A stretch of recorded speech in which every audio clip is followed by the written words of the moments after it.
Breaking developments in Westminster have sent shockwaves across Britain and the wider international community, as an unprecedented confrontation between Prince Andrew and the sitting government triggered what analysts are calling the greatest constitutional crisis in more than 800 years, a moment that has already rewritten the boundaries of royal authority, parliamentary sovereignty and political stability. At exactly 2:47 p.m. yesterday, Prince Andrew entered the Palace of Westminster through the sovereign's entrance door, traditionally reserved only for the reigning monarch, accompanied by 3 royal protection officers, a move so unexpected and so historically irregular that security hesitated long enough for him to advance deeper into the building. What unfolded next has left the entire nation stunned. The events inside the House of Commons, captured partly on parliamentary broadcast cameras, partly on MPs' phones and partly from eyewitness reports, have now gone viral across every major platform and have rewritten the public conversation about the monarchy, the government and the very future of British democracy. According to multiple sources inside Parliament,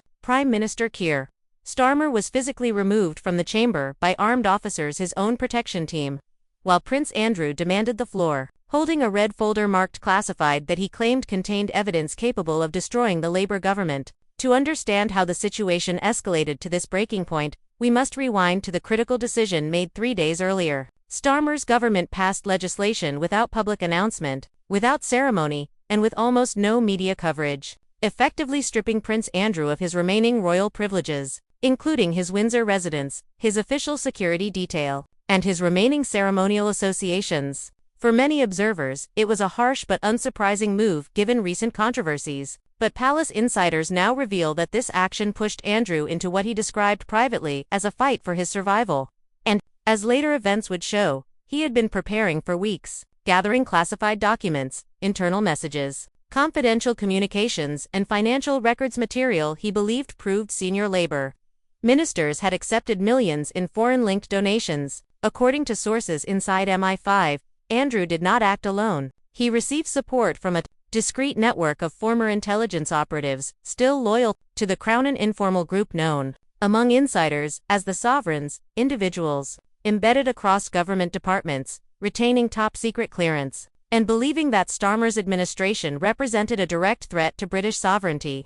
These agents reportedly supplied Andrew with sensitive material that would normally be handled only by the highest-level committees. At the exact moment he entered Parliament, witnesses say he invoked a centuries-old hereditary right tied to his title as Duke of York, claiming the authority to address Parliament on matters of national security. When he moved toward the chamber, MPs panicked. Many fled the benches, others shouted for order, and Speaker Lindsay Hoyle attempted to restore control. But Andrew moved forward, slamming his red folder onto the dispatch box, same place where Churchill delivered wartime address, declared he would give the Prime Minister 30 seconds to respond to the contents of the documents, or else he would present them directly to the public. The shock across the Commons was immediate and electrifying. Cameras captured Starmer's face draining of color. Home Secretary Yvette Cooper frantically whispered into her phone, "Parliamentary security," then entered the chamber, armed, an almost unheard-of breach of protocol, and ordered the immediate extraction of the Prime Minister.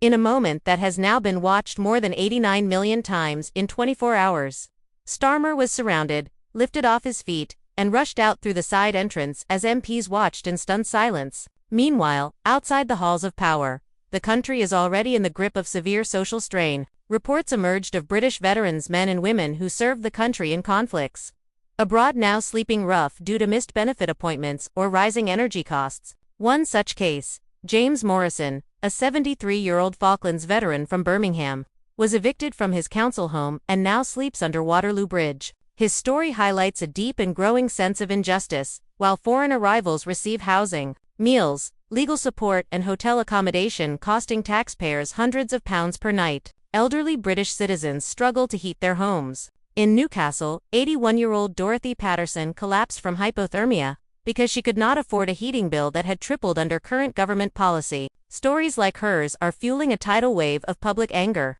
especially as luxury hotels like the Dorchester continue housing asylum seekers at roughly £500 per night per room, while ordinary Britons choose between heating and eating. This contrast has become so stark that lifelong Labour voters have begun abandoning the party. One 42-year Labour member, Margaret Whitfield, posted a viral video of herself burning her membership card while tearfully stating, They've forgotten the people who built this country. That video reached 17 million views in a single day and sparked thousands of additional resignations. But the political fallout intensified dramatically when King Charles made a rare and controversial statement. While attending a Windsor investiture ceremony, Charles was asked directly about his brother's actions. The king paused, turned toward the camera, and said, "Blood is thicker than water." Those 4 words ignited a firestorm of speculation, because palace sources now confirmed that Charles had been fully briefed before Andrew entered Parliament. Even more shocking, hours before that comment, Charles convened an emergency Privy Council meeting at 4 a.m. Attendees reportedly included Prince William and Princess Anne. According to insiders, William expressed concern about foreign influence within the current government, while unequivocally declared, "Starmer is a traitor, and we all know it." Although none of these remarks are officially confirmed, multiple senior officials say the Privy Council meeting lasted nearly 4 hours and led to a series of sealed diplomatic messages being dispatched to Commonwealth leaders. Shortly after receiving one such letter, Canadian Prime Minister Justin Trudeau cancelled all scheduled appearances.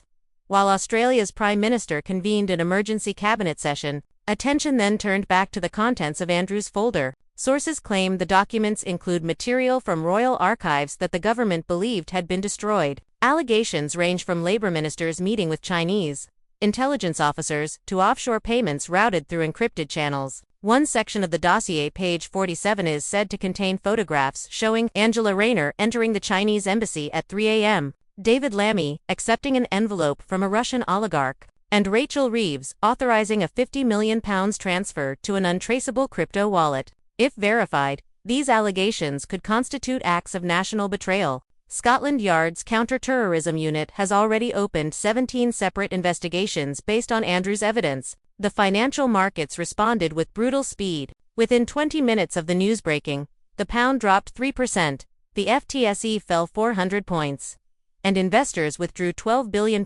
before trading halted. Major corporations immediately shifted plans. Amazon suspended its UK expansion. Tesla withdrew from its London Gigafactory initiative, and HSBC relocated key executives to Hong Kong overnight. The Bank of England held 3 emergency meetings. One insider quoted Governor Andrew Bailey as saying, "This is worse than Black Wednesday." In Westminster, Labour imploded almost instantly. 7 MPs defected to Reform UK. 12 more declared they would sit as independents. Internal Labour WhatsApp groups leaked showing MPs describing Starmer as finished, toxic, and the worst leader in Labour's history. The hashtag Andrew was right trended globally for 16 consecutive hours. Protests erupted across Birmingham, Leeds, Manchester, and London, many in traditional Labour strongholds. YouGov's emergency polling placed Labour at 19%, the lowest figure in its history, while Reform UK surged to 31%, surpassing the Conservatives. In the Red Wall, constituencies Labour had held for more than a century now showed Reform UK leading by double digits. Violence broke out in Tower Hamlets, forcing police to retreat for several hours. Inside No. 10. Chaos ruled. Reports described ministers shouting in the cabinet room, with Rachel Reeves allegedly throwing a glass at Starmer while screaming, "You've destroyed us all." Angela Rayner was overheard telling colleagues, "I'm not going down with this ship." In the Prime Minister's private office, the drama escalated when Chief of Staff Sue Gray resigned on the spot, saying she refused to be remembered as the woman who helped destroy Britain. She then reportedly walked out carrying confidential files, which were later delivered to journalists at the Times WhatsApp groups named Post-Starmer. Planning formed to coordinate the internal coup. According to insiders, Starmer's hands trembled uncontrollably during emergency meetings. The deputy chief whip attempted to resign, but Starmer begged him on his knees to stay. 3 separate security agents requested reassignment, stating off-record that they could not guarantee the Prime Minister's safety from members of his own party. Meanwhile, the 1922-style Labour Backbench Committee reportedly voted 89-3 in favor of immediate leadership change. Former allies abandoned him, and his own campaign manager sent a brutal 2-word message: "It's over." The crisis steepened when leaked Cabinet Office documents surfaced, suggesting that Starmer's government had been secretly working on a plan known as Operation Republic, intended to abolish the monarchy entirely. The plan allegedly detailed steps to defund the royal household, seize crown estates, convert Buckingham Palace into social housing, and detain senior royals under fabricated charges. Sources claim the plan scheduled military units to surround Windsor Castle on July 1st, with the monarchy abolished by noon the same day. If authentic, these proposals would represent the largest political betrayal in British history, fueling fears of civil conflict. Nigel Farage seized the moment, holding massive rallies across Kent, attracting tens of thousands of supporters. Reform UK membership skyrocketed by 400,000 in 3 days. Donations surpassed £30 million, and Farage declared, "They betrayed Britain. We will defend it." The polls now show Reform UK leading nationally for the first time. With Parliament preparing to vote on whether to accept Andrew's evidence, the King retaining constitutional authority to dissolve Parliament, and military commanders meeting without government oversight to prepare for possible national emergencies, Britain faces unprecedented uncertainty. International bodies, including the UN Security Council and NATO, have expressed concern about British stability and nuclear oversight. In this moment of turbulence, Prince Andrew, once dismissed, disgraced, and sidelined, now stands at the center of a crisis that may define the next century of British history. Whether he has saved the monarchy or pushed the nation toward collapse is still unknown. Whether Starmer's actions amount to political miscalculation or outright treason remains under investigation. Whether this moment triggers reform, revolution, or national renewal will depend on decisions made in the coming hours. Britain is witnessing the collapse of its government in real time, and the consequences will shape the nation for generations.